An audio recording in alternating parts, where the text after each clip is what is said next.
Thank you so much for tuning in. Let's see who's joined us so far. Oh, wow, loads of people in the chat. Hey, Jenny from Eastbourne, just down the road from Lewes. Got Deborah. Hi, Kathy. Hi, Catherine. We've got Susan O. I think that must be the Susan I've seen on our UCL museum tours. Hi there. Let's see. Nicole. Tish. Hi, Tish. Matthew and Michael. Marta. Nick. Hi, Nick. Thank you for joining. Thank you so much for joining this tour. It's really exciting. Hi, Hannah. Lynn. Adrian. Thank you so much for joining, guys. Hey, Catherine. Hey, Dee. Jana. Tudor house. Is it somebody who lives in a Tudor house? That'd be quite cool. UCLM, that'll be Josh. Hey, Josh. Okay. Got Janice from Montana. Hans from Bavaria. Great to see you again too, Tish. Thank you for joining. You're watching me from the museums. This is great. This is all my work colleagues also joining. Fantastic. Hi, Virginia. So we haven't started yet. Hey, Sue. Great to see you guys. So yeah, we won't kick off just yet. We'll let people join. Hi, museum people. Yep, got my work colleagues watching as well. Wow, 27 people already. So when I set up these tours, I was half expecting just to be my wife and my cat. So this is fantastic. We had something like 60 or 70 people sign up. So that's incredible. 27 people logged in so far, which is brilliant. So thank you so much for joining me. And I feel very privileged to have you guys with me. Do mention in the chat where you're watching from. I will go back through the chat and I will be checking in the chat as we go. I'll be jotting down how far we reach. I might get one of those, those maps you can scratch off. I might see how far I've been able to reach in different parts of the world. Excellent. Okay. So I think, I've got a countdown going. So I've got a minute and a half till we get to 2. So I give people a bit more time to join. So I am in Lewes. If I just flip the camera around, just give you a sense of where you are. This is the building we're going to talk about. We're going to go around its grounds as well. I'll cover that more in a lot more detail. And we're going to also talk about this hill here. This is Keir Street. We've got the main high streets just up there. You've got a cast up there. I want to feature in a future tour. It was supposed to be sunny today. It's not. It's quite cloudy, but I did try and organise sunshine. It didn't come though. I'm going to flip it around so you guys can see me again. So we've got less than a minute till 2 o'clock. Let's see. Josh says it looks lovely. It does look lovely. It's a lovely part of the world. I feel very lucky. Oh, my camera's very close to me. I feel very lucky to be in this part of the world. Flip it around so you can see. We're almost in almost 2 o'clock. Someone's asking about cats. I mean, yeah, my cat may feature in a future tour. It's not out of the question. She's a very photogenic cat.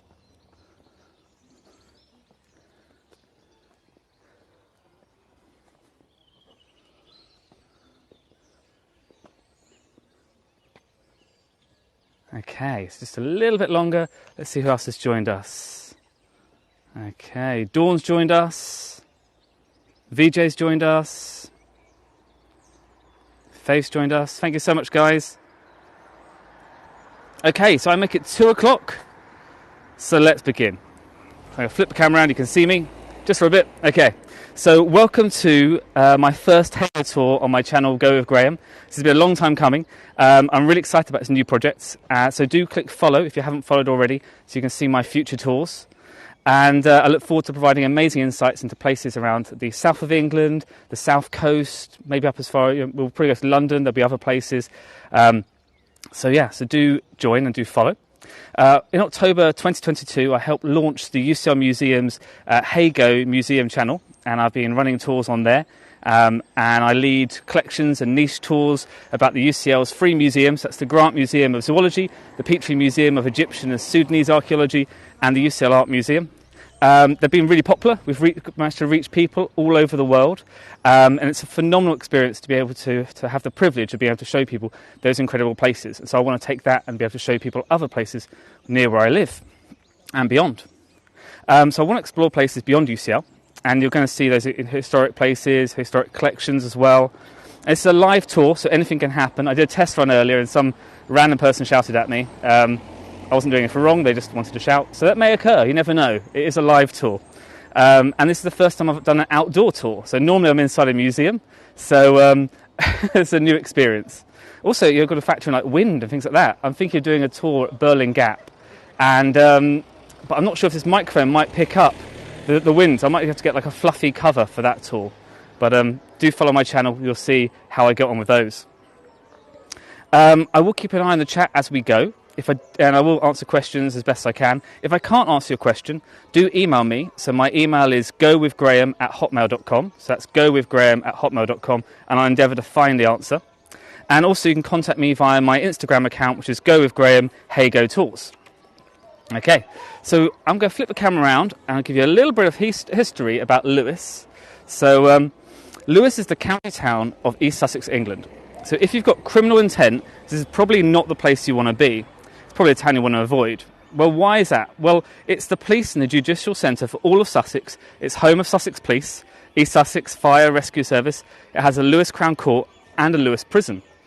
Now, when I was looking up about Lewes, and I've lived here for quite a while now, but I came across some interesting facts about the prison. So this is not the prison, this is the Grange, but an interesting fact about the prison, it was opened in 1853. It's very close to where we are here. It's a local Category B prison for male inmates. The term local means the prison holds people on remand for the local courts, as well as sentenced prisoners. The prison population is 692 as of 2021, and the capacity is 742. So if you are a criminal, there is some space for some more inmates. Some notable people, you would be in good company in the past. There was Mick Jagger, remanded to Lewes Prison in 1967, and Reginald Cray, one of the infamous... Oh, whoops, my gimbal's got a bit crazy. Come on, gimbal. Come back to me. Whoopsie. Let's not have any of that. Yeah, perfect. Right. Reginald Cray, one of the infamous Cray twins, became an inmate at Lewes Prison after being sentenced in 1969 to life imprisonment. Now back to Lewes. So Lewes is a traditional market town and a centre of communications.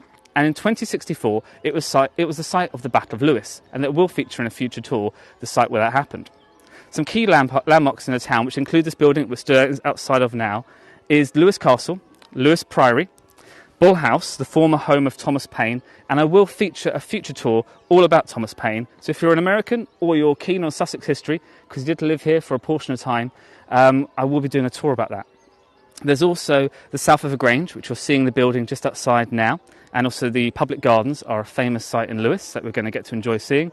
And there's also a 16th century timber-framed Wilden Hall house known as Anne of Cleves House. Now, that was one of Henry VIII's wives that she lived there, Anne of Cleves, and she's the one who survived, so she was the lucky one. Interestingly, Anne of Cleves was the landlady of the first William Newton, who we'll be speaking about more during this tour. Just going to have a look at the chat. Has anybody got any questions? Oh, that's a good idea. I could put my mic aside my scarf if it was very windy. That's a good suggestion. Thank you. That was Rosemary. Oh, Josh is enjoying the church bells. It is a wonderful church, the Southover Church. Might do a tour there if I can get permission to film inside. I've had a go at bell ringing in there one time, just once, but it was an interesting experience. Not for the faint-hearted trying to climb the bell tower. So yes, right, let's go on. I don't know how important this Grange house was during the Georgian era. I'm not sure, Deborah, how important it was during the Georgian era, but there have been lots of notable people live here. So all those locations I've mentioned so far, they'll all feature on future HeyGo tours. And another fundamental aspect of Lewes, which I can't miss, is the Bonfire Night celebrations in Lewes. So Lewes Bonfire Night is celebrated on the 5th of November. However, the 5th is only a small part of an all-year-round commitment to fundraising, charity events, commemoratory events, and a season of bonfire celebrations in villages and towns all across Sussex. So Lewes Bonfire Night is the largest and most famous bonfire night celebration in the UK and arguably the world. Okay, But I'd say that because I'm quite biased. I live in Lewes. But it is a wonderful place in terms of culture and the things that people do here. Now I'm walking down south of a high street, side of the walled garden of the Grange. So we're going to go the other side of this. We're going to go inside here. And I've chosen it. Now, why have I chosen the south of Grange house and gardens in Lewes for my first independent HeyGo tour? Well, this has personal significance for me. I'm just going to look through here. This is the garden that we're going to go inside. Really quite lovely. So my parents got married here in 1986, and 1 year later I was born. So this is where it all began for their married lives, as the reason why I'm here. So therefore, this seems like a perfect place as any to start my tours. Also, it's steeped in history, so that will be revealed during this tour. Thank you, Hannah. Yeah, they really are quite beautiful gardens. It's probably not the best season to see them, but having seen this tour, if you were to revisit this tour when the flowers will come out nice in sort of April time, May time, I mean, it will look stunning. Really, really beautiful. Okay, so we're entering the Grange Gardens in the southwest corner, and just let you take it all in.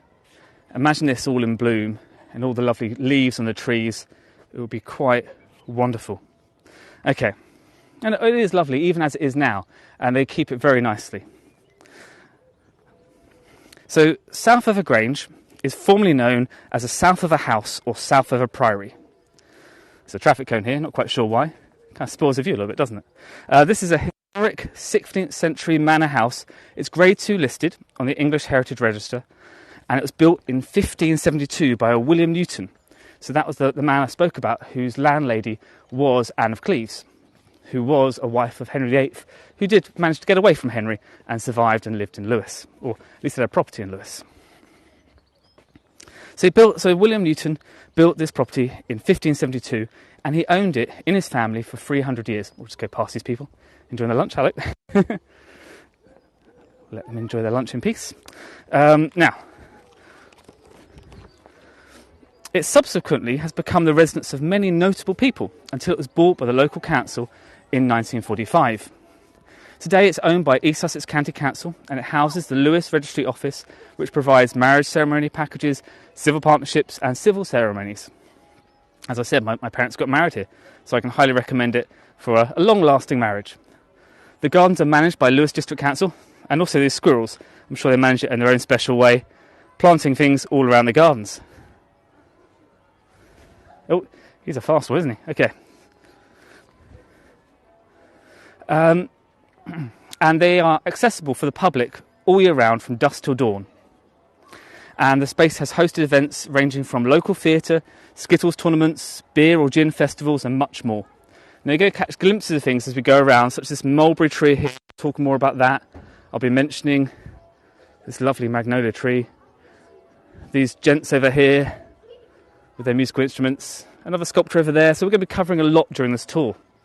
Well, thank you, Mike, for leaving me a tip. That's very, very kind. Any money that is donated as a tip will go towards fuel to get me to different places. So it'll all be reinvested back into the tour. So it's very kind. Thank you, Mike. Okay.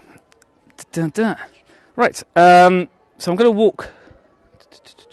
Yes. So the history of the property and development and the owners and the 7 William Newtons in 300 years. That's what we're going to cover next. So over the course of 300 years, from 1572, there were 7 William Newtons. So this was a true family name for the male successors in this family who owned this property. I guess it made writing Christmas cards really easy because they all have the same name, except if you want to write a personal message in a Christmas card, you have to make sure you get the right person. Now, the Newton family was an old, prosperous Cheshire family, and Sir Isaac Newton, born in 1643, died in 1727, was discoverer of gravity. So he didn't invent gravity, it always was there, but he discovered it. And it's oh god, the gimbal's gone a bit funny. I'm not quite sure why. Let's get us back on track. Oh, yeah, we're back on track. Here we go. Right. So the reason why I mentioned Sir Isaac Newton is that it's thought that his family descended from a branch of this Cheshire family. A few interesting facts about Sir Isaac Newton. So we've all heard about that apple that fell on his head, and he discovered gravity. Well, actually, the apple never did fall on his head. It fell nearby, and he spotted it, and it got him thinking about what caused the apple to fall to the ground, and Newton developed the theory of gravity, believing Earth has a force pulling objects downward, preventing objects from floating, and that bigger objects have more gravity. Newton theorised that gravity kept the moon in orbit around the Earth. Well, thank you to Tish for helping advise how people can leave tips. That's very kind. As I mentioned, yeah, any tips that come in will definitely go on fuel. Berlin Gap and beyond. I think if Arundel will be a great tour. Now, another fact that I had about Sir Isaac Newton, I really enjoyed researching this tour. Sir Isaac, he had a dog called Diamond. And apparently Diamond set his laboratory on fire because electricity hadn't been invented. And so lighting was only by a candlelight. So she knocked over a candle, causing the destruction of important work. And Newton spent over a year rewriting the paperwork. So if anybody's had a pet or a child knock over some water or cause a fire or damage your work, I think you can all equate with losing, or maybe even now the modern day version of it, the dog knocks your laptop over and it stops working. That'd be quite frustrating to rewrite a year's worth of work. Now, back to William Newton. So William Newton, he's owned this property from 1752. So soon after William Newton came to Lewes, he came with his brother, he became the steward to Thomas Sackville. So Thomas Sackville, I have to mention there's lots of scaffolding on here, so it's not looking its best. They're doing some renovation work on it, but it will be back to its full beauty very, very soon. William Newton came to Lewes and he became steward to Thomas Sackville, Lord of the Manor of Southover and the first Earl of Dorset. William held the post of steward to Thomas Sackville throughout his life until his death in 1590. So whilst the property in the gardens was in the ownership of the William Newtons, it only received minor alterations over 300 years. So not only did they share the same name, but had similar taste in the house and gardens. Now, new ownership outside the family first occurred in 1872.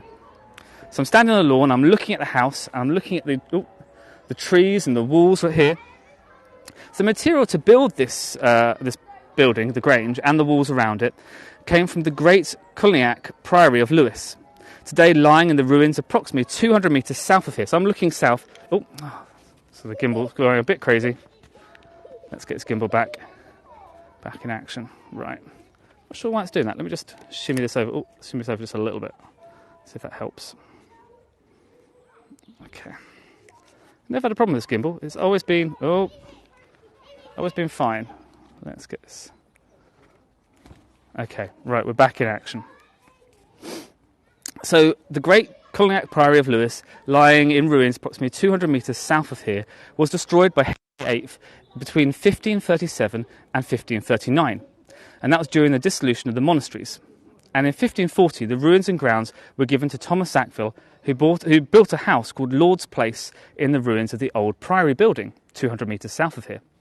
However, the Lord's Place burned down in 1568, so Sackville gave to Newton the land where the Grange is now. So where I'm stood now, he gave this land, so it's very kind, to his steward. And some of the building materials, including the cairn stones used by Newton to build Southover Grange, came from those ruins and originally from the Priory ruins themselves. And the site of the Priory of Lewes soon became a general quarry, as stones are now found all across Lewes. And if you join my future tours, you'll be seeing more of these wonderful stones all around the town. Now let's have a little look. Oh, there are, as Josh just asked, UCLM, there are the Priory ruins still standing, so I will do a tour of the Priory ruins, because they are quite beautiful in a desolate kind of way. Mike, the dog burned my homework. Exactly. I mean, how's that for an excuse? Can you imagine what he could have done if he didn't have to spend a whole year rewriting his research? I mean, he could have discovered other things around us, couldn't he? Oh, Ginny says doing Arundel tours. Yep. I mean, it's so beautiful. The castle at Arundel. I think isn't that Disney, the logo for that is based on Arundel Castle. That might just be a rumour. Okay, let's have a look through. I think I know the reason for why it's spinning over. So just give me a second. I'm going to try and just take something off, which I think might be throwing the balance off. So just hold fire, guys. I've got like this lanyard thing on my wrist that I think is pulling it. So let's just try taking that off. I don't think it would pull it, but let's see. Oh. There we go. Okay, that might solve it. Okay, I'm going to try and switch the gimbal off and then switch it on, and we should hopefully be back in business. Okay, right. I took that lanyard off. So we should be fine. Apologies for being a bit wonky.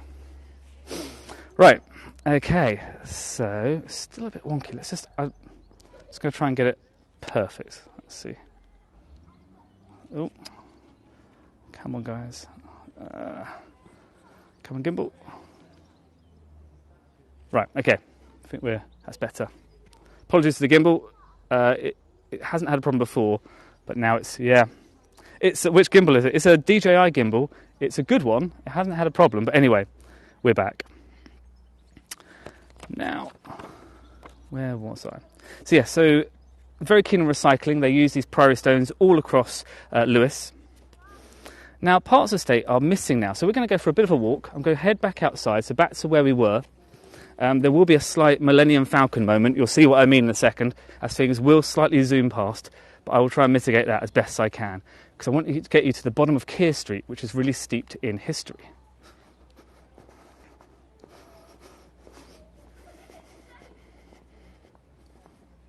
Okay, so we're walking in the gardens. We're going to talk about this sculpture over there shortly. We'll talk about that famous tree there. But we're going to head outside. I have a feeling this tour might go over the 45 minutes, so apologies if you only want a 45-minute tour, and you're lucky if you want a bit more, because it's probably going to end up closer to an hour maybe.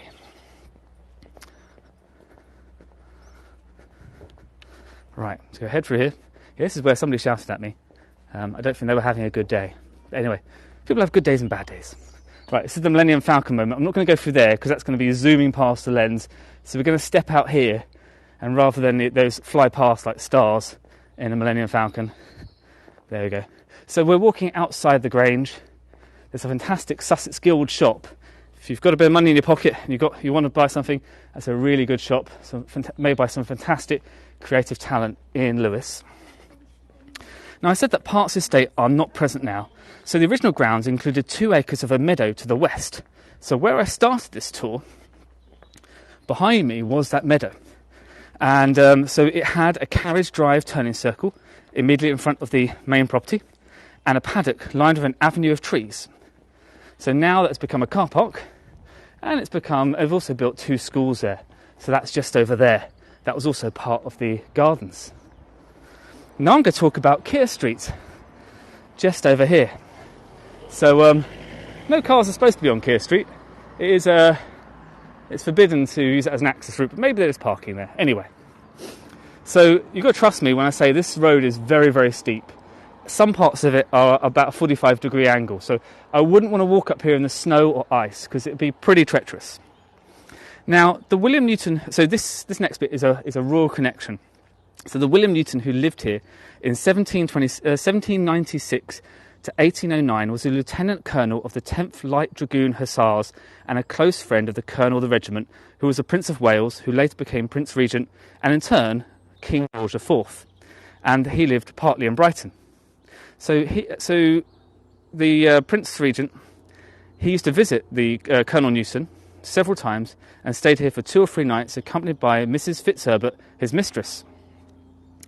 So having a dirty weekend in Sussex, in the south coast, and having lived in Brighton. And at the bottom of Keir Street, there's a notice, it's just at the bottom here. I'll even pause if anyone wants to get a postcard. That's the sign at the bottom of the street. And this house behind it is famous. I was going to do a bit of research on that, but I've only just remembered. But I'll cover that in a moment. So at the bottom of Keir Street is a notice saying that the Prince Regent drove a coach and 4 horses down this very, very, very steep lane with a coach, 4 horses, and it's very narrow. So this is very, very risky, and he won this wager. And the Colonel William Newton's at the time in his will mentioned that he was given a watch by the Prince as a pledge of friendship. So let's have a look. Has anybody got any comments? I'm going to pause here and let's get a photo. I'll move in such a way that we're going to hopefully get rid of that car. It's not something as modern as a car there. Plus, also I mentioned about that house that I was going to talk about. So I believe this house here is where the Queen Mother used to live for a time. My mum mentioned it, and I was going to look it up, and I haven't. But maybe I'll feature Keir Street in another tour and talk about all the historic houses here. But I believe that's where the Queen Mother lived.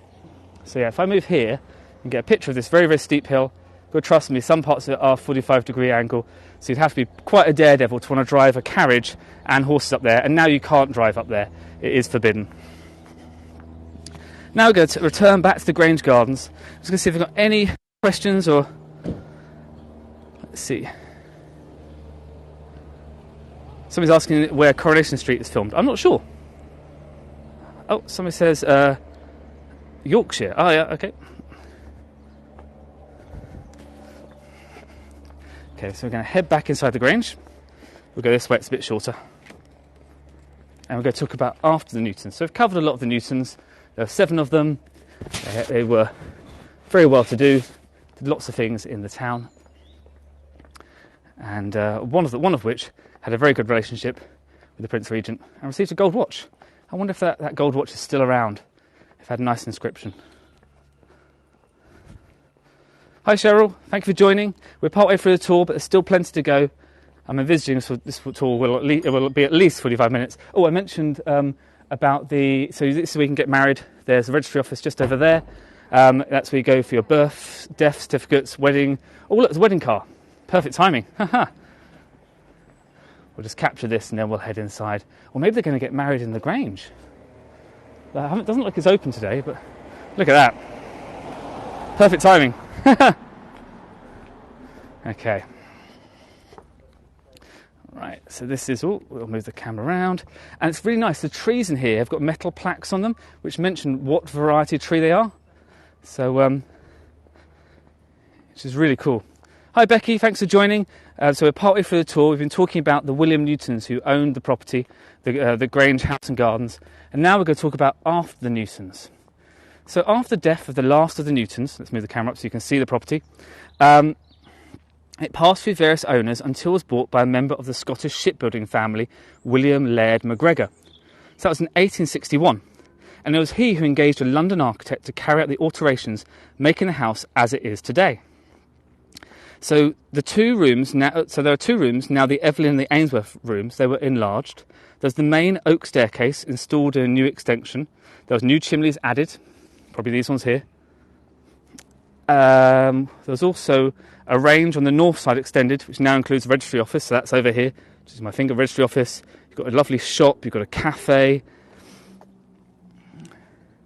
a refreshment kiosk, showrooms for the Sussex Guild, some really great artwork in there. I don't believe I had to film in there because of the different artists and their copyrights. Now MacGregor apparently took an instant dislike to the finished product of the house and gardens, so he never lived in the Grange and he left the country and went to France. His relationship broke down at the same time, so maybe it wasn't just the appearance of the house and gardens that he didn't like, but I like it. I think it's very beautiful. So throughout history, there's been many owners who've become involved in various ways of life in the south over. For example, some people were councillors or mayors. There were officers in the militia or territorials. There was instigators or benefactors of local institutions, churches or charities. During the Second World War, the house was requisitioned by the War Office, and Canadian troops were billeted here, and they did a lot of damage to the interior during this time. They were not the most careful of owners. After the war, the Lewes Borough Council at first leased and eventually bought the house and grounds. And initially there were plans to build a public swimming pool in the gardens, a health centre and a clinic with a car park and a cafe. Now if you have a look at this, you could build a very substantially sized swimming pool. I mean, it's very large, very nicely well maintained lawns here. You could build Olympic sized swimming pool probably. But fortunately for us they didn't. Otherwise it would look quite different today. Now the gardens have evolved over time, but the overall layout seems now to have occurred during the 19th century by William MacGregor, having played a major role during his ownership of the south of the Grange, plus John Gordon Woodhouse, a later owner of the property. Now I didn't stutter there, his name is John Gordon Woodhouse. He did a lot with the property as well. So we're now going to head past the bridge over the Winterbourne stream. So you've only just seen part of the garden. We're now going to go back through where we walked at the southwest corner, and we're going to see a lovely stream. Oh, there's a squirrel. He probably thinks I've got some treats. Oh, no treats right now. I was planning to bring some nuts, and I could have given him. We got an interlude of squirrel feeding. I mean, look at this lovely archway and windows. We are going to talk about. But if anyone wants to go picture now, I will pause. Maybe not with the bin in the way. If you want to get a postcard, that might look quite nice. 5, 4, 3, 2, 1.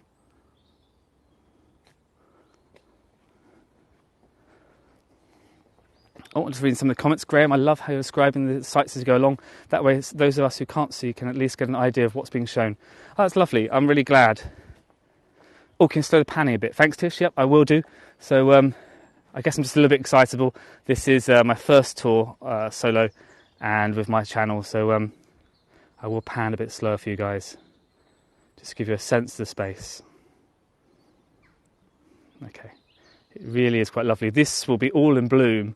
And I will do future tours in here again. Really quite lovely. So the Winterbourne, that come down here. That's just down here. So this picturesque garden is divided into almost equally by the Winterbourne stream. So that's here, pampas grass here. This is a fast-flowing watercourse, so you need to be careful here. And it begins to subside as the summer approaches until it completely disappears in the height of the summer, only to return in autumn. So that's one side of it. And we've got scary postcards where I pause. That's probably a good spot. Count down 5, 4, 3, 2, 1. I'm going to come over here. I've got 55 people have joined this tour. Wowee, that is amazing. I just mentioned earlier, I thought this would be my wife and my cat would be joining. So this is really quite lovely. So yeah, this is a fast-flowing watercourse, a Winterbourne stream. So you only see it for portions of the year. And then it's completely dry. My mum, as a little girl, she used to jump over this, and it didn't used to have these lower bits, so it was quite a bit wider, so quite dangerous. Now, let's see, where are we? So throughout the garden, there are benches and other mementos to local people. There's also, I spotted, these lovely little insect hotels. So this is not part of, well, I mean, it is part of the history of the Grange. It's here now, so it's part. But they've got lovely insect and bee hotels. Really cool. Really nice. They're dotted throughout the park. So this is a site of tranquility and beauty, and the walled gardens are a perfect spot for picnics. And lots of families are in here. It does say on the signs, no ball games, no cycling. People largely ignore those, and they have a great time, and everyone's very careful not to interfere with anybody else. They're well-maintained lawns. The gardeners do a fantastic job. And there's a collection of mature trees and colourful seasonal bedding displays. And this is a splendid row of trees in the north wall of the charming Knott Garden. That's just over here, but we will feature that when we walk that way in a little bit. In this garden, and also in that garden, you'll see a piece of artwork that I helped create. So I will talk about that as well. Oh, yeah, a Sneaky Harvey's brewery tour would be fun. Well, yeah, I mean, I'd love permission to go in there. Wouldn't that be fantastic? I've been very lucky to be on 2 tours there. No filming. It was just to enjoy with family and friends. But it is a fantastic place. Now we're going to go and have a look at the very old mulberry tree. So I showed it early on. And just another little quick glance over here. Really quite pretty. And you've got to imagine with all these flowers out, and you've got rows of tulips and dahlias, and it's quite wonderful. So yeah, do follow my channel, and I will come back for future tours. It'd be remiss not to come and see it, myself, but also you guys as well. Okay.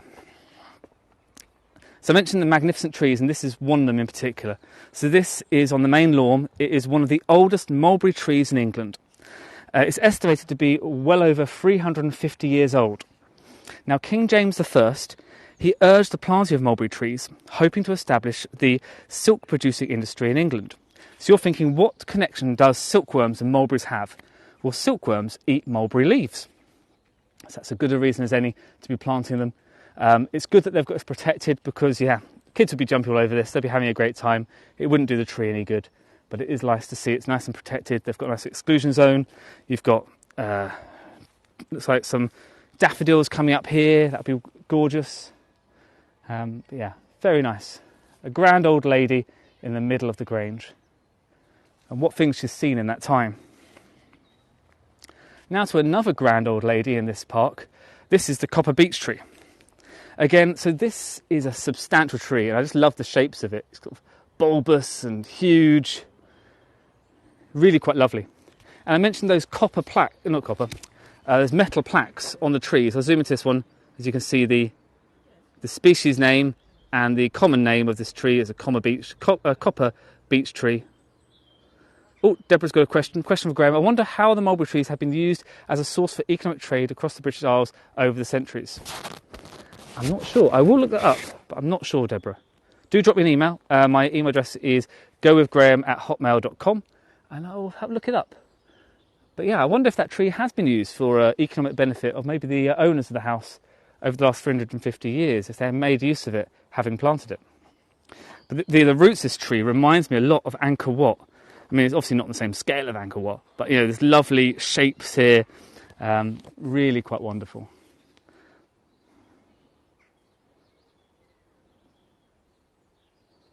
Oh, somebody's saying an Adam shot is where you rotate your camera so we can get a full picture of a tall tree, e.g. tree stature after Adam in Budapest.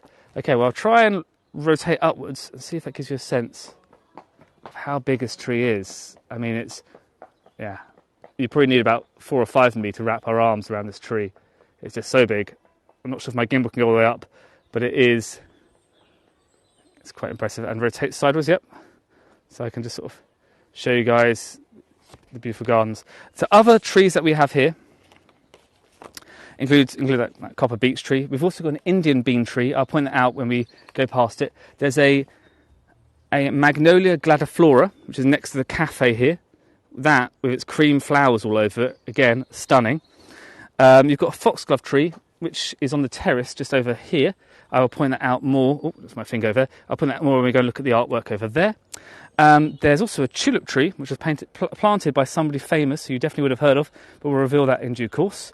And sadly, probably the oldest and largest North American tulip tree in England, dating from 1670, needed to be cut down a number of years ago due to disease.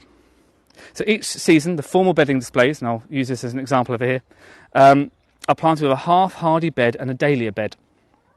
There's a wildflower area planted with primroses, cowslips, wild strawberries, amongst many other species.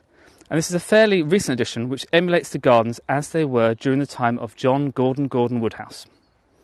Now, a knot garden, which we're not going to go there right now. The knot garden is a site of the former council nurseries. I will be showing you a bit later. And that garden was opened by Lady Baker on the 19th of June 2004, and it contains box hedging, bordered by beds containing a variety of shrubs and herbaceous plants. So now I'm going to talk about his walls behind me. So let's go through this archway. We will talk more about it. Also some of the stones that it's composed of. Oh, let's move myself around. There we go. So this stone wall goes from the southeast corner of the terrace. So that's southwest over there, but the southeast corner of the terrace runs 40 metres down here before it turns southeast for a few feet, then goes to the southern edge of the Winterbourne stream, just through there. And we're going to walk along to a gate. It's a lovely historic gate. We'll talk about dates of some of the parts of it in a moment. But this is where my parents had their wedding photo, in this archway we're just about to come up to. Also, said they make silk at Lullington Castle in Kent. I should go and visit them.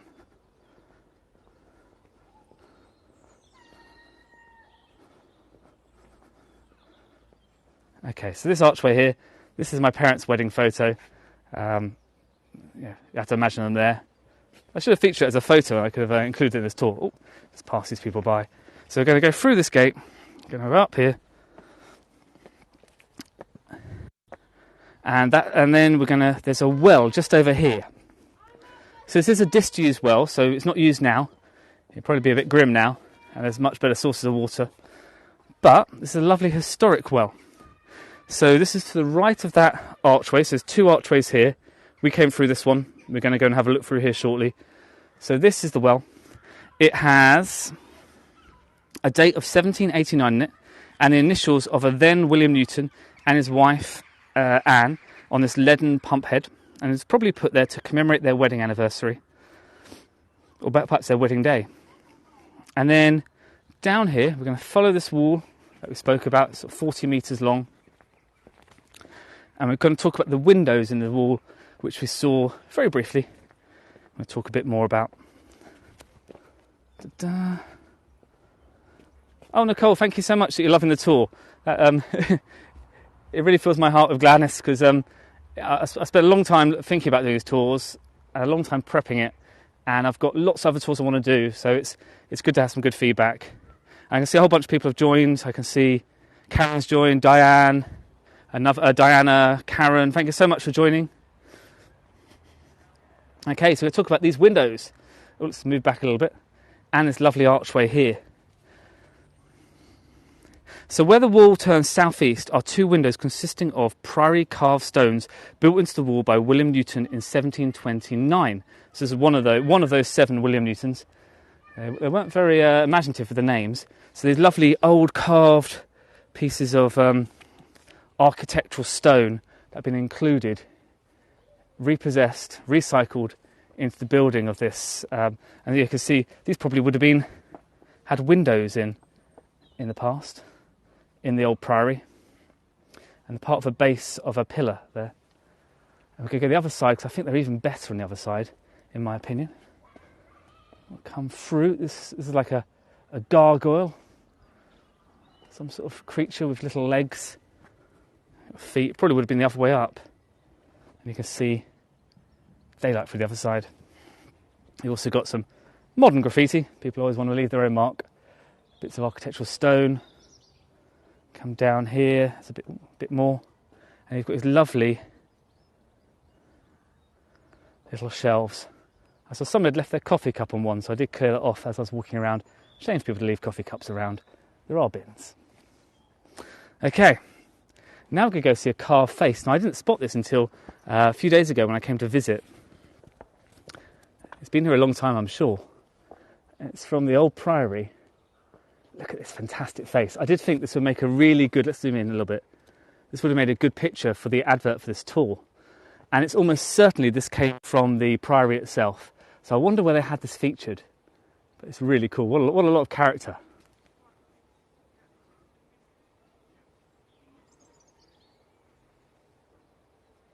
Okay, let's just zoom out a little bit.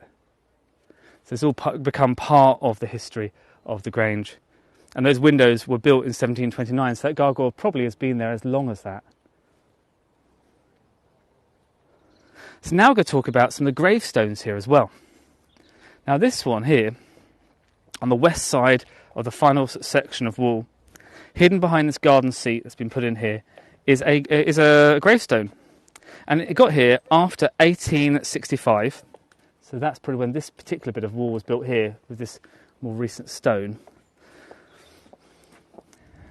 And that is this is for the daughter of a William Newton, who died in 1636.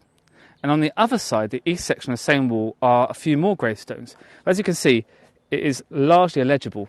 It's quite difficult to read, and also it is obscured by this bench. Now I'm just going to move over to the other side. You see this other gravestone. So apparently there's 2 gravestones here, but I can only spot one. So that's the only one I'll be able to talk about at the moment. So this has apparently been here since 1729, and all of those gravestones are quite illegible. It says here lie William Newton. Oh, so it might be a William Newton buried here.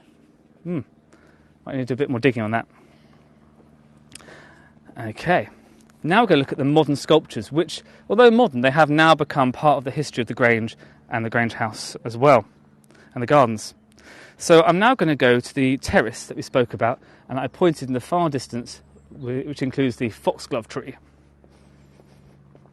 So go along this wall. We're going to talk about these sculptures shortly, but just see them in passing now. I'll pause here if anybody wants to get a photo. Let's get nice and close if anyone wants to get a postcard. Look at those guys. Fantastic. So I'm just having a quick look. Oh, a grotesque rather than a gargoyle. Thanks, Mike. I will update that on my tour. Thank you. Was the wall built around the gravestones? I think they've been included. It looks like that to me. So yeah, I'm just going to move past here for now. Very easy to get stuck, and there's lots I want to show you. Yeah, this wall made of those lovely priory stones. We will go see the priory ruins. What's left of them are the bits that haven't been raided by Lewesians over the years since the 1500s, since 1539. A community which is keen on recycling in the past and today. Right, so now in the terrace here, this is that foxglove tree. Lovely straight stem, and it would be beautiful when it's all out. We'll have to come back when it looks its best. Okay, so this is the sculpture that we're going to talk about.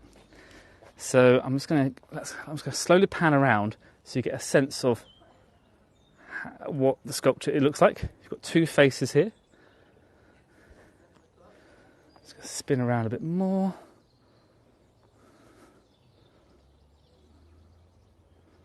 Hi Ava, thank you for joining. We're now on to the art section of this tour. So you've picked a good time if you're keen on art. Oh, so I have to get a bit close because there's a big basin there. Okay, so let's stand about here. So if anybody get a postcard, I'll stand nice and still. So this is located on Flagstone Terrace next to the house. This is called Janus. It's by the Sussex letter carver and sculptor known as John Skelton in 1997 and was given by local residents Sir Richard and Alison Jolly. Now, who was John Skelton, the artist? John is a highly regarded sculptor, born in 1923 and died in 1999. He spent 50 years working in Sussex near Ditchling Beacon, and he was awarded an MBE, which is a Most Excellent Order of the British Empire, and he was a fellow of the Royal Society for British Sculptors. So what does this work depict? Well, this work, I'm just going to move around so you can see the other face. Move around here. So in ancient Roman religion and myth, Janus is the god of all beginnings and all endings, essentially change. So he is linked to the sun and moon, gates, transitions, time, duality, doorways, passages, frames and bridges. Janus presides over the beginning and ending of conflict and hence war and peace. And the month of January is named after Janus. Oh, a bit of sky there. Let's go look at the sculpture. And I'm going to pause there if anyone wants to get a postcard, because it's a very beautiful face. Okay, I'm going to pause. 5, 4, 3, 2, 1. And apologies, I am going to have to go over the 45 minutes, but you get extra bang for your buck. But there is more to enjoy in this tour, so please do hang around. I don't know if that's a relative of Robin Skelton. I can see some in the comments. Not sure. Now, Janus in this sculpture here is usually depicted as having two faces. So that's why this has two faces facing in opposite directions. What looks like a male and a female, most likely. And one is looking at the future and one is looking at the past. So it's definitely at a point of change. And it's quite nicely depicted. Now, who was Sir Richard and Alison Jolly? Well, they are a remarkable couple. So these are the people who donated this lovely sculpture. So Alison Jolly, in 1969, they moved to Lewes and resided here for 40 years. Alison was American. As a child, her parents encouraged her to read Rudyard Kipling's book, Puck of Pook's Hill, and Stories of Old Sussex.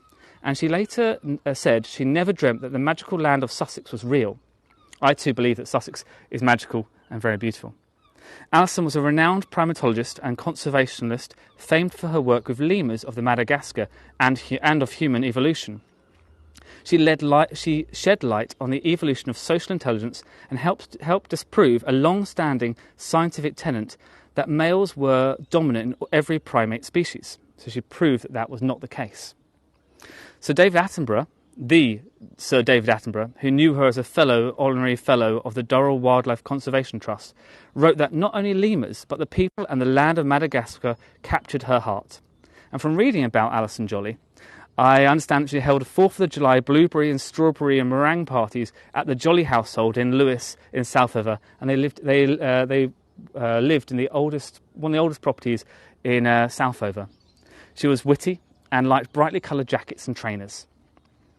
Locally, she was involved in many organisations, including the Opera House at Glyndebourne, the Grange Gardens, so here, Lewes History Group, Lewes Railway Land Advisory Board, and at the time of her death was a senior research fellow at the University of Sussex. So you can see why it's important. Also, he wants to get a straight-on photo of each profile. So you see why it was important for them to be able to contribute to this lovely house and gardens. There you go. So that's a straight-on profile picture there. We'll just get move around here. And that's another, if anyone wants to get a postcard there. And then I'm going to move around to this what's a bearded figure. Kind of got like a Zeus vibe I'm getting, but maybe that's not what they're going for. And the hair is intertwined over here. Hopefully that helps, Becky. Okay. Now, on to Sir Richard Jolly. So Sir Richard is a leading development economist. He served as an Assistant Secretary General of the UN. He currently serves as the Honorary Professor and Research Associate of the Institute of Development Studies at the University of Sussex, focusing on the issues of world development and the role of UN in terms of global governance. He was knighted in 2001 for contributions to international development. And seeing as this was installed in 1907, so that was 4 years later. Now we're going to look at another sculpture, the one I pointed out along this wall. Just going to come over here. Lovely plants. This one is a witch hazel, I believe. Look at this. Look like sort of things of modern art, don't they? It's sort of almost like worked glass. Anyway, off at a tangent, but I will head over to these sculptures. Becky's pleased with those pictures. Excellent. I'm very glad. That's the issue with sculptures. They've got lots of different angles, but it's good to capture as many as you can. Hi Shelley. Hi Lord D. Hi Mike. Thank you for following. Do follow my account. I will be doing more tours. Now we're getting onto this sculpture. Let's stand right in front of them so we can get... Really cool, yeah? I'm going to stand quite far. I'm going to get a bit closer. Look at their faces. Look at that. Fantastic. Thank you, Cher, for joining the tour. We're about to talk a bit more about these works of art and why they're here. So this is called The Madrigal Comes to England, and it was by the sculptor Austin Bennett, and it's commissioned by the Nicholas Young Society in the year 2000. So who was Austin Bennett the artist? So he was born in 1942, and he originally trained as a dancer, and he became a member of the Royal Ballet Company, performing solo and principal roles until 1965. He then worked in the music industry, holding senior and top management positions within EMI before departing to concentrate sculpting in 1982. He began first sculpting 10 years before, so he began sculpting in 1972, and after 10 years he felt that was going to be his pursuit afterwards. His work focuses upon a free interpretation of human form, where suggestion and emphasis rather than strict representation has been his motivation. His sculptures are usually cast in bronze, and I believe these are made of bronze, and you can see it's very expressive the way he creates these forms. And then you've got this sort of very rough surface, but actually you've got a lovely smooth sort of juxtaposition. Same with the book as well. Really stands out. Thank you, Ava, for following. Very kind. Do follow my tours in future as well. The next tour, I should have mentioned that before, but that is the 11th of March in Alfriston in Sussex. And it's going to be great. I've already started my research for it. And really excited by the things that are going to come out in that tour. Now I'm just going to... So over the years, Austin Bennett, the sculptor, his exhibitions, his exhibited items have been in galleries in the UK and abroad, and examples of its work are in the collections of the National Portrait Gallery, the Royal Opera House, Harewood House, and the Victoria and Albert Museum, and other places as well. His bust of the Viscount Bearsted, commissioned by Shell International, was unveiled by Her Majesty the Queen as part of their centenary celebrations. We're going to come back to Her Majesty the Queen because she has been here, but we will. I'll save that for the next part of this tour. That was going to be covered now, very soon. So don't head off. Oh, we've got 59 people attending. Fantastic. Do pop in the chat where you're following, because I'd love to see where you guys are. And I'm going to get a map. I'm going to scratch off all the locations that are visitors for these tours, where they are in the world, and I'll feature that map maybe in a future tour. Ginny's asking, do you live in Lewes? I do indeed live in Lewes. So there will be some tours in Lewes, and there'll be places further afield. I've got a car now, so I will be doing tours out. And if anybody would like to make a donation, a little tip, that money will go towards fuel for my car to get me there to other places. So the subject matter of this. So these are two statues of madrigal singers on a square plinth. Both are depicted singing, One is holding a book and the other one a lute. Now, a madrigal is a form of secular vocal chamber music, essentially a medieval lyrical poem in a strict poetic form, usually sung by several voices. This was popular in the Renaissance in the 15th and 16th century and the early Baroque, the 1600s to 1750s, but this approach was revisited by a few later European composers. Now, who was in the Nicholas Young Society who commissioned such a piece? Well, it was commissioned by Nicholas Young Society in the year 2000 to celebrate the Young's contribution to music. Nicholas Young himself was born in Lewes in 1560, and he became a singer and publisher. Nicholas was a choirist at St Paul's Cathedral up in London, and in 1588 he published in English a book of the Italian madrigals, Musica Transalpina, which proved Let me start again. So in 1588 he published in English for the first time a book of Italian madrigals called Musica Transalpina, which proved hugely popular in England. This collection of Italian madrigals stimulated the singing and composing of madrigals in the 16th and 17th centuries. So him publishing it in a different language really pushed ahead this type of singing and music. Thank you, Cheryl. It's very kind to leave a tip. Thank you very much.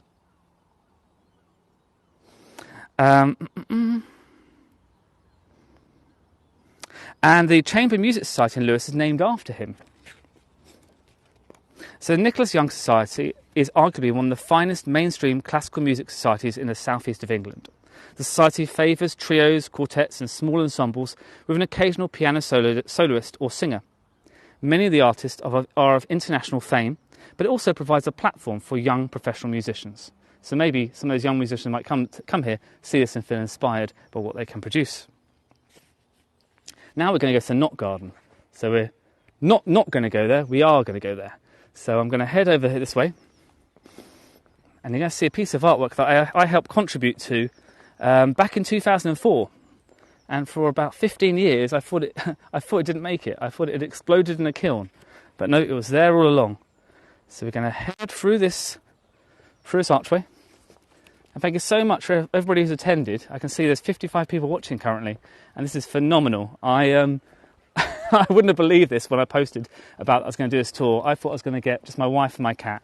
So I am very pleased that people want to see this tour, and that hopefully you guys will follow me and see other tours that I'm going to do in future. So that's that northern edge of this wall. We've got these lovely intertwined trees, and this is a nice rose garden here. Again, not out at the moment, but it will be. It will come out. And they put little plaques saying what species of roses there are. Now I'm going to go through this gateway here. So this is probably the newest parts of the garden. It's 2004. There's a sculpture down there, and I've tried to do some research about it, and I've struggled. So if anybody's got any links to this sculpture, please do put it in the chat. Drop me an email at gowithgraham@hotmail.com.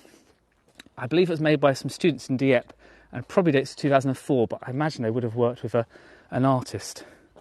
I'll head down here so you can get a look.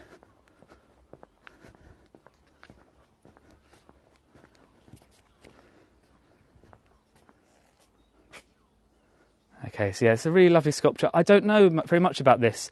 I believe it's made by some students from Dieppe in France. I have struggled to find more information about it. So if anybody can find some out for me, I would be most grateful. I'm just going to point this here. If anyone wants to get a postcard, if they want to do a bit of research, I've struggled. But if you're able to find anything about that, I'm not quite sure. It is French.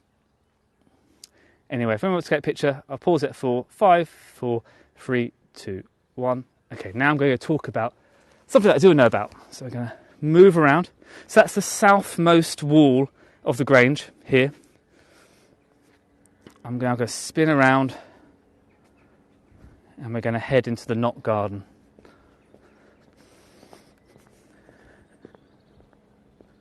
Okay, as you can see straight ahead, some people have moved some benches together. It's a nice place for quiet conversations. So there is a set of terracotta pillars to be found in the Knot Garden, and I helped contribute to this. So the public were invited in 2004 to get involved with a sculptor. And the sculptor, his name was Marcus Cornish. He's a very famous sculptor. And so I would be age 16 when I helped contribute to this. So these were totem poles that we helped make. This is quite hidden in the garden, in its most recent part. And this was the old nursery for the council, nursery for growing, preparing plants. And the piece that I helped produce is this hand over here. You can see the hand there coming out, and it's sort of like turned, so it's, the back of the hand is facing downwards, and then you've got this piece of machinery here. So I helped create that, and then it was kiln fired. So let's go through some of the details of this. So the artist was called, he is called Marcus Cornish. He's a contemporary British sculptor, born in 1964. He gained a BA sculpture degree at Camberwell School of Art and an MA degree at the Royal College of Art. A scholarship enabled him to spend time in India, studying the work of the traditional Ayanya potter priests, and his master's thesis was on their work crafting terracotta horses for the Ayanya shrines at Tamil Nadu. In 1993, he was elected a member of the Royal British Society for Sculptors, and he was the official tour artist at the British Army in Kosovo, and again as a royal tour artist on a diplomatic tour of the Eastern Europe with the Prince of Wales. And he's currently an academic board member and occasional tutor for the Prince's Drawing School, a charitable trust founded by the Prince of Wales, who is now the King. So yeah, they'll probably change that organisation to the King of Wales Trust, maybe. I don't know. No, the King of England Trust.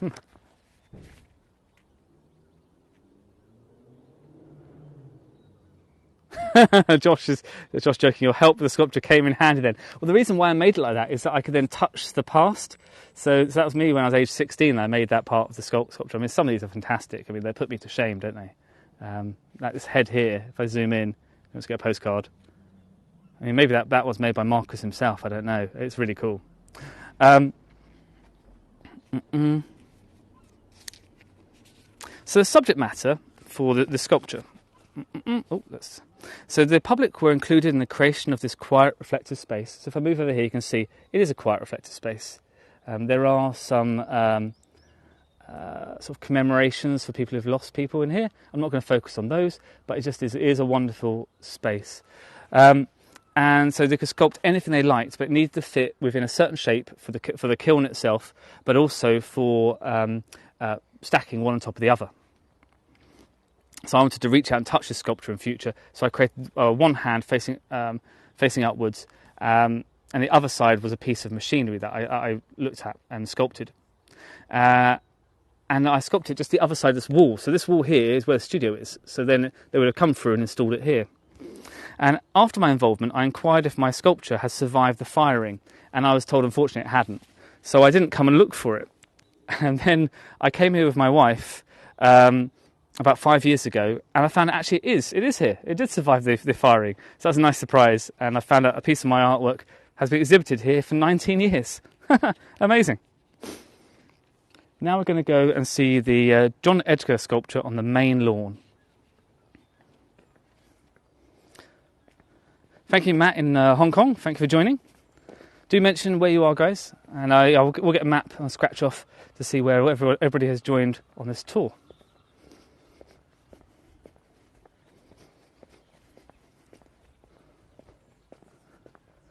So we're going to head down and see a sculpture by John Edgar.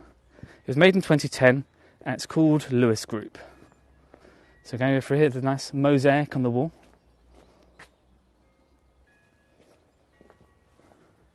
Okay, we're going to go through what is the rose garden, but currently isn't very rosy, unfortunately. But it will be. It will come through, and it will be very beautiful. You can hear it might be to hear the bells of the church.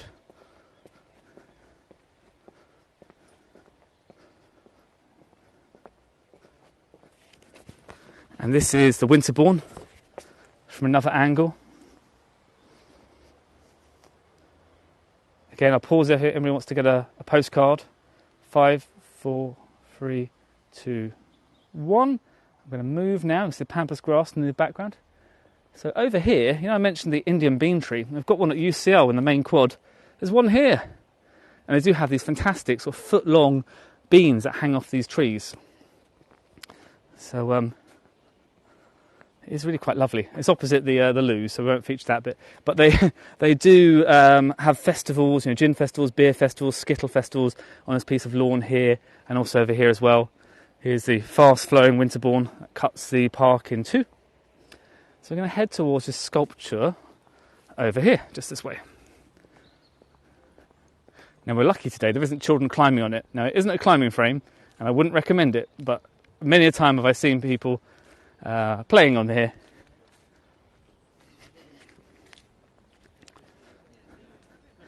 Okay, so this sculpture is called Lewes Group by John Edgar, made in 2010. So who was John Edgar? Well, I'm going to move around to get an idea of the sculpture in its 3D environment. Let's move around here. Any clues as to what it might be about? We will talk about what it is. Okay.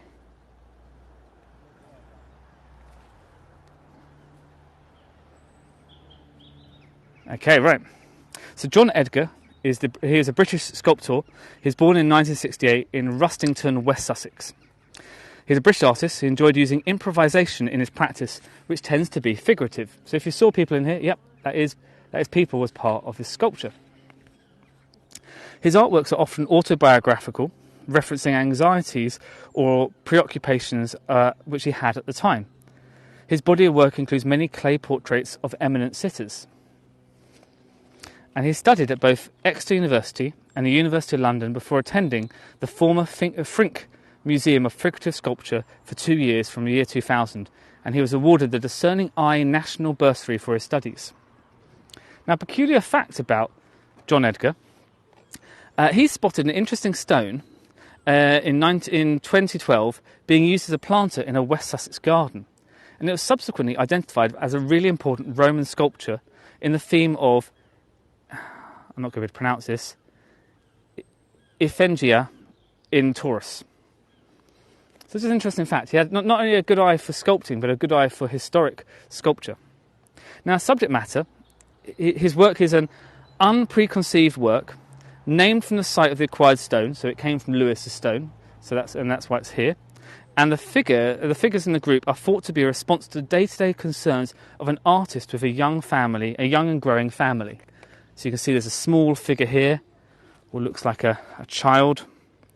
You've got this person here. You got people sort of struggling and, somebody with their arm here, possibly sort of anguished. You've got this hand coming over, his face sort of lamenting. You've also got this person over there, looks like they've got their hand over their face. They're not dressed, maybe they're rushing to get to work, who knows. But it's to do with anguish and anxiety about having a young family.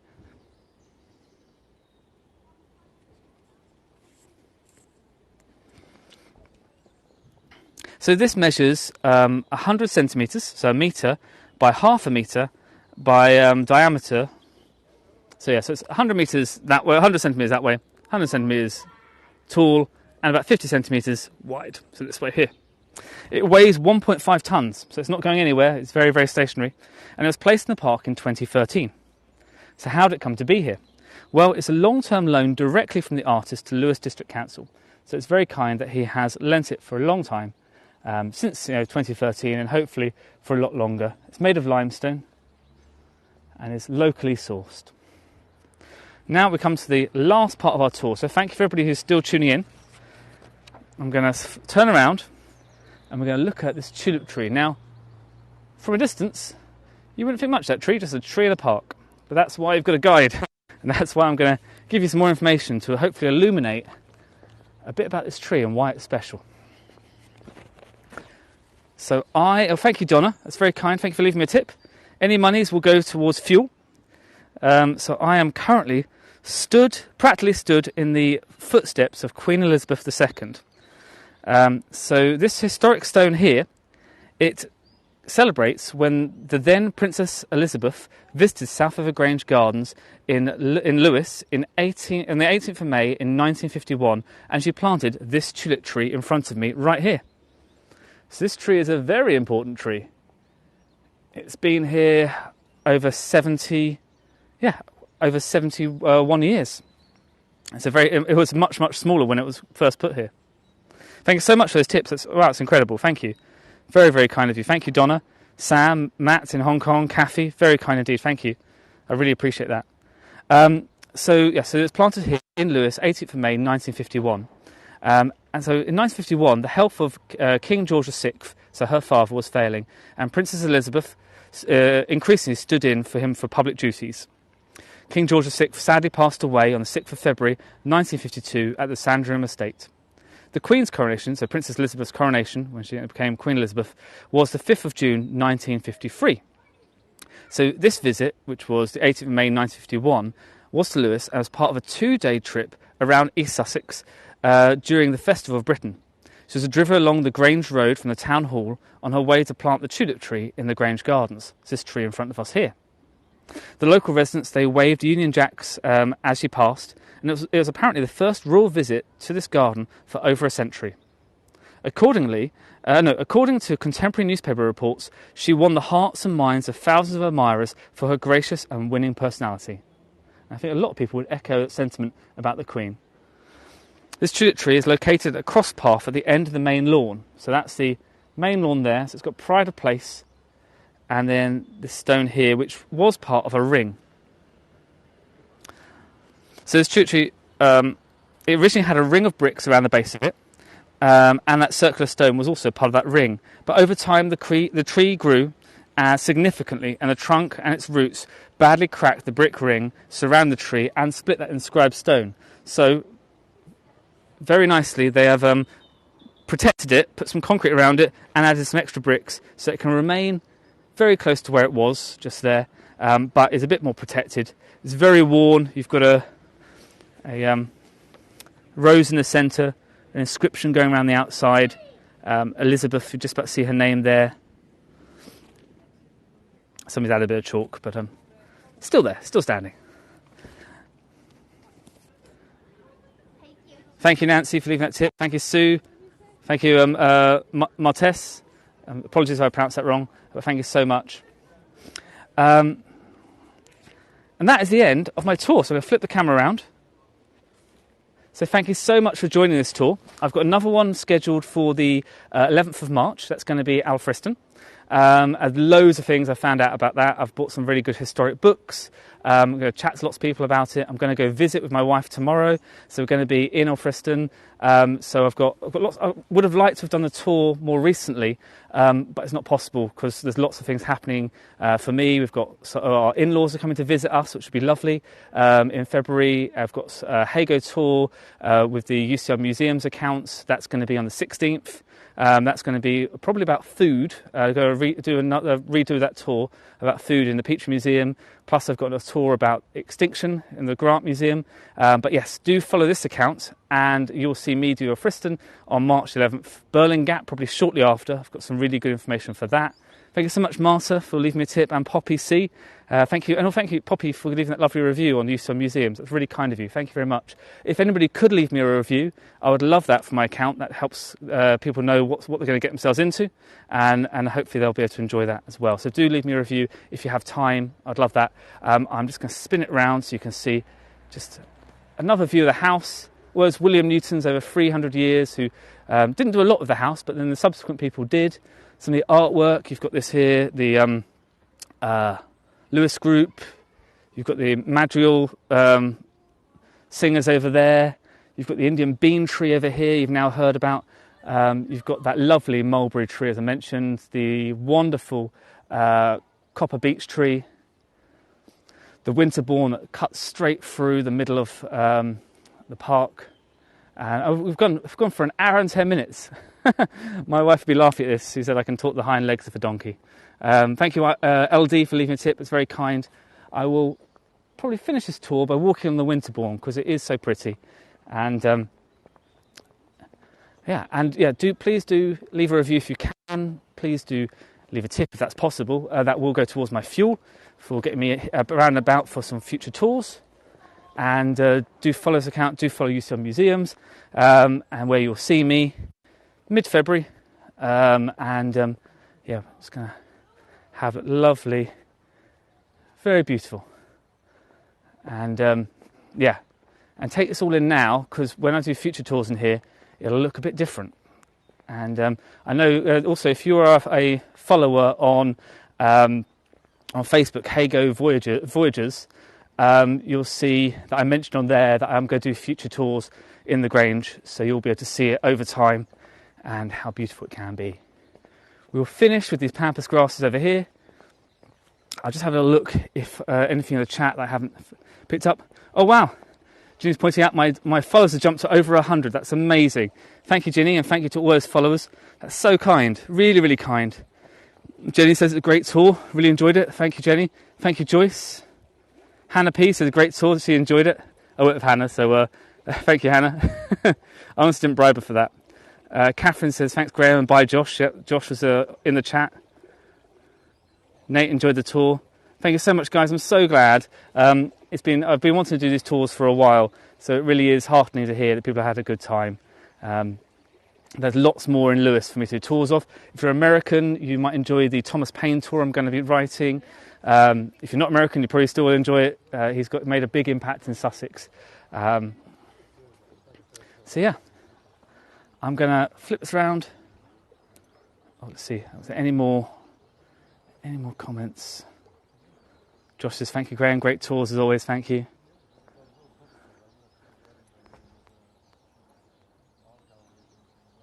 Jane says, a super interesting tour. Thank you so much, guys. Okay, so yeah, I'll be writing more tours. That's been really good. The weather's held out. It was supposed to be sunny. It wasn't, but at least it didn't rain. So have a great morning, afternoon, evening, wherever you are. Stay safe, and I'll see you very soon. Take care for now, guys. Bye. Oh, Lord D says, make sure you add more tours. I will, I promise. More will come. Thanks, guys. Bye for now.